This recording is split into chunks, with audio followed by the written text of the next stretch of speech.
क्रांतिकारी जय भीम साथियों, मैं आपका भाई सूरज कुमार बौद्ध। और जल्दी से जल्दी सभी साथियों से निवेदन है कि वो लाइव पर जुड़ जाएं।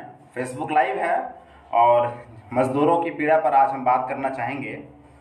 दरअसल पूरे देश भर में जिस तरह से लॉकडाउन के बाद मज़दूर जुल्म ज़्यादती को सहने के लिए मजबूर हुआ है, यह भारत के लोकतंत्र पर और इंसानियत के नाम पर हुकूमत के ऊपर लगा हुआ एक ऐसा धब्बा है जिसे शायद आने वाली पीढ़ी एक लंबे अरसे बाद तक धो नहीं पाएगी। हुकूमत ने जिस तरह से लॉकडाउन का ऐलान किया है और लॉकडाउन के बाद लगातार बहुजन समाज पर जुल्म ज़्यादती बढ़ रही है, लॉकडाउन के बाद लगातार मजदूरों पर हमला हो रहा है, मजदूर मौत के शिकार हो रहे हैं। सरकार अपनी रिस्पॉन्सिबिलिटी निभाने से मना कर दी है। सरकार का कहना है कि सरकार वो मजदूरों का ख्याल नहीं करेगी।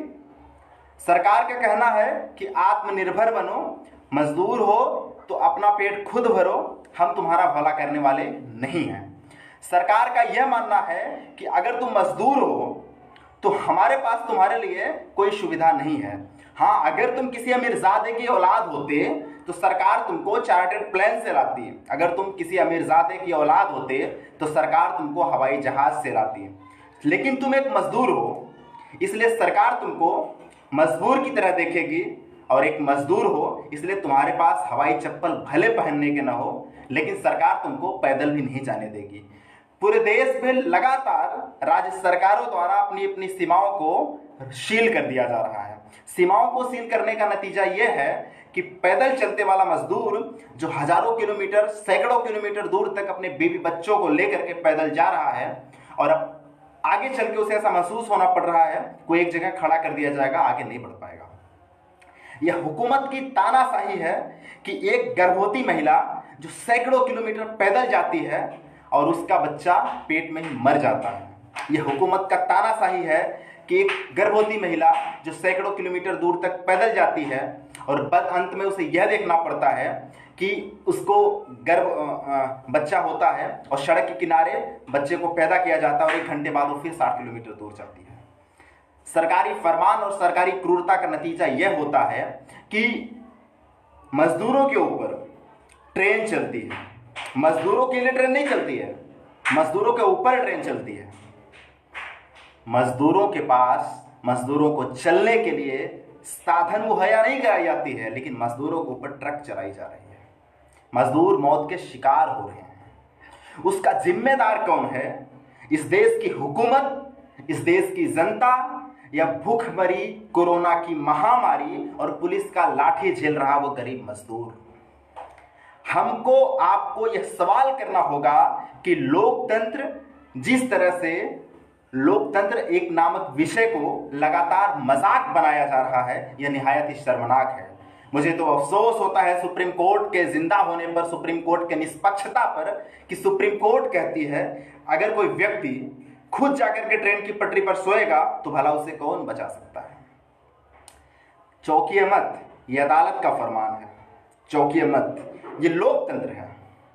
लोकतंत्र के नाम पर, संविधान के नाम पर लगातार संविधान की हत्या की जा रही है, और जिम्मेदार कौन है यह समझना पड़ेगा।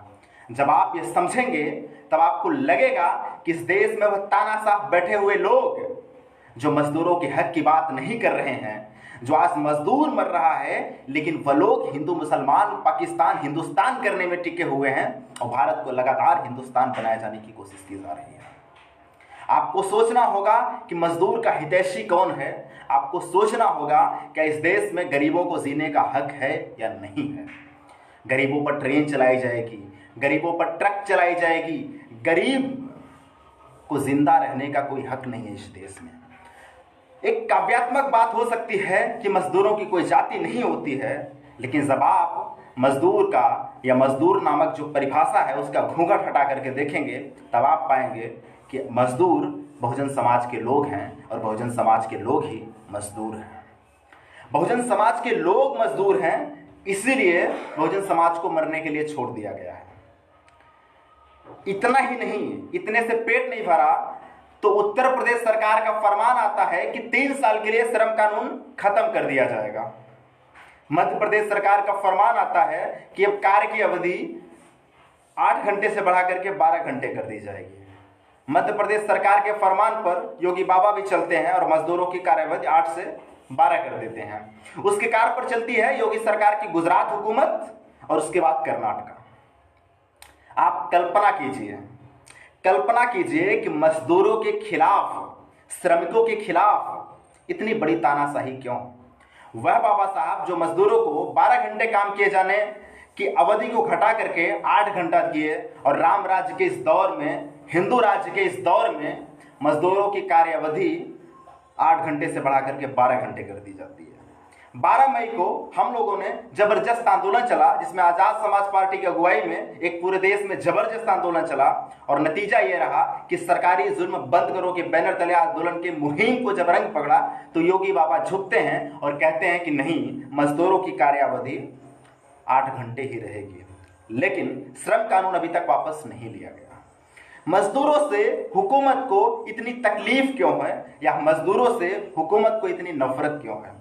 नफरत इसलिए है क्योंकि मजदूर मजबूर है। हुकूमत इसलिए है, हुकूमत की नज़र में ऐसा लगता है कि मजबूर जो लोग हैं वो मजदूर हैं और मजदूरों को अगर हम उसके हक की बात करेंगे तो इस देश का भला नहीं होगा। इसलिए हुकूमत कहती है कि तुम पैदल जाओ, हम तुमको रेल मुहैया नहीं कराएंगे, तुम पैदल जाओ, हम तुमको सड़क मुहैया नहीं कराएंगे। सड़क पर चलोगे तो पुलिस लाठी चार्ज करेगी और रेल की पटरी के किनारे चलोगे तो ट्रेन चला करके मार दिया जाएगा। यानी कि तुम अगर अपने घर पे रहोगे तो किराएदार को किराया नहीं दे पाओगे, और अगर तुम कहीं टेंट बना करके रहने की कोशिश करोगे या कहीं और गुजारा भत्ता करने की कोशिश करोगे तो सरकार आपको रोटी नहीं पहुंचाएगी। यानी आपको मरने का पूरा इंतजाम कर दिया गया है। कोरोना वायरस से पता नहीं मजदूर बचे न बचे, लेकिन भुखमरी नामक वायरस से वो जरूर मर जाएगा, सिर्फ इसलिए क्योंकि हुकूमत को पता है कि इस देश के शोषित वंचित समाज मजदूरों को अगर हम उस पर पैसा खर्च करेंगे तो हुकूमत का पैसा जाया जाएगा। इसलिए हुकूमत ने आत्मनिर्भर पैकेज का ऐलान किया है। और आत्मनिर्भर पैकेज किसको दिया जाएगा? वो दिया जाएगा अदानी को, वो दिया जाएगा अंबानी को, वो दिया जाएगा हिंडाल्को को, वो दिया जाएगा इस देश के पूंजीपतियों को। सोचिए, आत्मनिर्भर बनो, यानी खुद मर जाओ, मजदूर मर जाओ, लेकिन आत्मनिर्भर उद्योगपति नहीं बनेंगे, पूंजीपति नहीं बनेंगे, सरकार उनको आत्मनिर्भर पैकेज देगी। न लाज है न शर्म है, लोकतंत्र की हत्या लगातार की जा रही है।